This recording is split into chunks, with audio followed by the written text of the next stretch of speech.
Andhra cricket association కార్యవర్గం రాజీనామాలు సమర్పించింది. ప్రస్తుతం ఏసీఏ అధ్యక్షులుగా అరబిందో గ్రూపునికి చెందిన పి. శరత్ చంద్రారెడ్డి ఉన్నారు. ఆయన ఢిల్లీ లిక్కర్ స్కామ్లో మొదటి నిందితుడిగా ఉన్నారు. తర్వాత అప్రూవర్గా మారారు. ఉపాధ్యక్షులు ఆయన సోదరుడు పి. రోహిత్ రెడ్డి ఉన్నారు. రోహిత్ రెడ్డి వైసీపీ ఎంపీ విజయసాయి రెడ్డి అల్లుడు. ఇక కార్యదర్శి ఎస్ఆర్ గోపీనాథ్ రెడ్డి, సహాయ కార్యదర్శి రాకేష్, కోశాధికారి ఏవి చలం, అపెక్స్ కౌన్సిల్ సభ్యులు పురుషోత్తంలు ఉన్నారు. వీరంతా విజయసాయి రెడ్డి కనుసరణల్లో పనిచేస్తారని చెబుతుంటారు. ఇప్పుడు వీరంతా రాజీనామా చేశారు. క్రికెట్ అసోసియేషన్లో 3 ఏళ్లకు ఒకసారి ఎన్నికలు జరుగుతాయి. ఆ ఎన్నికల్లో గెలిచిన వారు 3 ఏళ్లు అసోసియేషన్ పాలకవర్గంగా ఉంటారు. ప్రస్తుత పాలకవర్గానికి ఇంకా ఏడాది పైనే సమయం ఉంది. అయినా వీరంతా రాజీనామా చేసేందుకు నిర్ణయించుకున్నారు.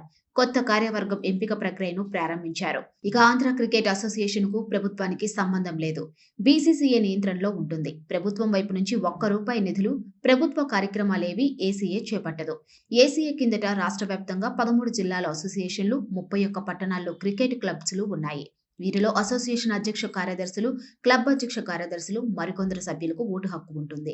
ఇంటర్నేషనల్ ప్లేయర్లకు ఓట్లు ఉంటాయి. గతంలో గోకరాజు గంగరాజు వంటి పారిశ్రామికవేత్తలు, చాముండేశ్వరినాథ్ వంటి మాజీ క్రికెటర్లు ఏసీఏను నడిపించారు. అయితే 2019లో వైసీపీ అధికారంలోకి వచ్చిన తర్వాత వారి చేతుల్లోకి వెళ్లిపోయింది. పాత వాళ్లు పట్టించుకోవడం మానేశారు. ఇక ఏసీఏలో గత 5 ఏళ్లలో అనేక వివాదాలు వచ్చాయి. ముఖ్యంగా హనుమ విహారీ ఉదంతంతో పెద్ద రచ్చ జరిగింది. హనుమ విహారీ కెప్టెన్సీలో ఆంధ్ర జట్టు మ్యాచ్లు ఆడుతున్న సమయంలో 17వ నెంబర్ ఆటగాడిగా ఉన్న ఓ వైసీపీ నేత కుమార్ని దూషించారని ఆయన కెప్టెన్సీని తీసేశారు. బయట రాష్ట్రాల్లో ఆడకుండా ఎన్ఓసీ కూడా ఇవ్వలేదు. దీనిపై రచ్చ జరగడంతో చివరికి ఎన్నికల ఫలితాలు వచ్చిన రోజున వైసీపీ ఓడిపోవడంతో ఆగమేఘాల మీద ఎన్ఓసీ ఇచ్చారు. తరువాత విహారీ అమరావతిలో లోకేష్, పవన్ కళ్యాణ్ కలిశారు. వారు మళ్లీ ఏపీ టీంకి ఆడాలని కోరారు. దానికి విహారీ అంగీకరించారు. ఏసీఏను రాజకీయంగా ఉపయోగించుకున్నారని, ఆర్థికపరమైన అవకతవకలకు పాల్పడ్డారని ఆరోపణలు వచ్చాయి. వీటన్నింటి మధ్య కార్యవర్గం రాజీనామా చేసింది.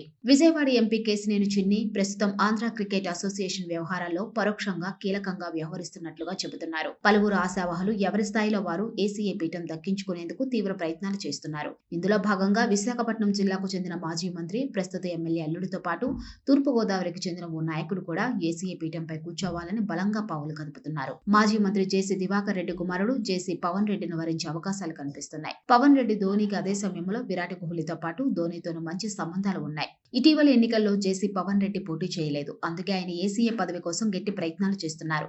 మాజీ క్రికెటర్లను ఎంచుకోవాలనుకుంటే ఎంఎస్కే ప్రసాద్ పేరును పరిశీలించే అవకాశం ఉంది. ఎవరికి ఏసీఏ చీఫ్ కు అవకాశం లభిస్తుందన్న దానిపై 1-2 రోజుల్లో క్లారిటీ వచ్చే అవకాశం ఉంది.